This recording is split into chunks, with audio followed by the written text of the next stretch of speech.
Lấy hai sáng nắng hồng gói máy,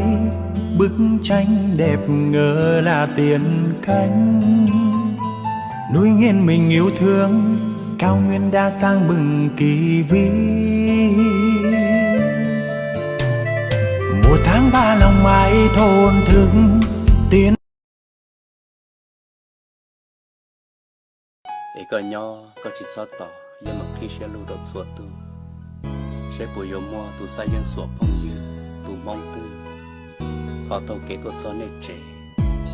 tàu chỉ tuột xa hổ nê rõ.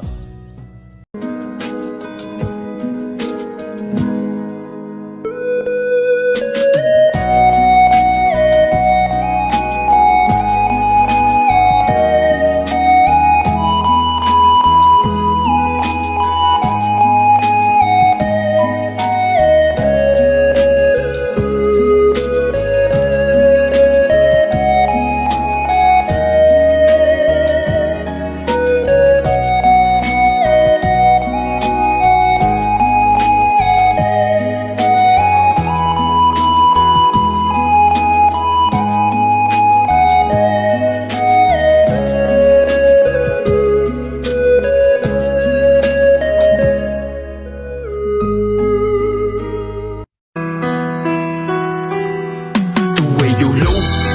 chỉ tàu mà dù yên khủng sĩ lũ si hận chỉ rong lũ chạy lũ nhung chỉ thua chỉ si thông rồi giờ mua li ô bê phình đông để xứ lò yên rong lũ xưa giờ mua y lũ si hận cơ rong đồ cũ e họ dẹp một bia giờ ui ra mày đã nên e chỉ mua lên từ chỗ là bao so tàu cũ nhẹ tàu cơ đại đi nhau tàu cân dẹp cũ lúc họ mua cơ rong rô cha Sài Gòn đi chỉ mua đã chỉ vô bia sâu cơ cho mày lục cá chỉ kèn chạy vô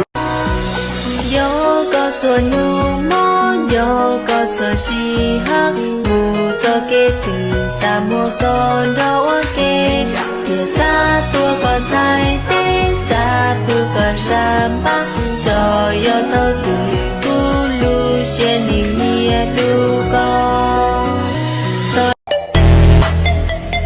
Yeah, yeah, yeah, yeah. Em đêm nay ngon và con cực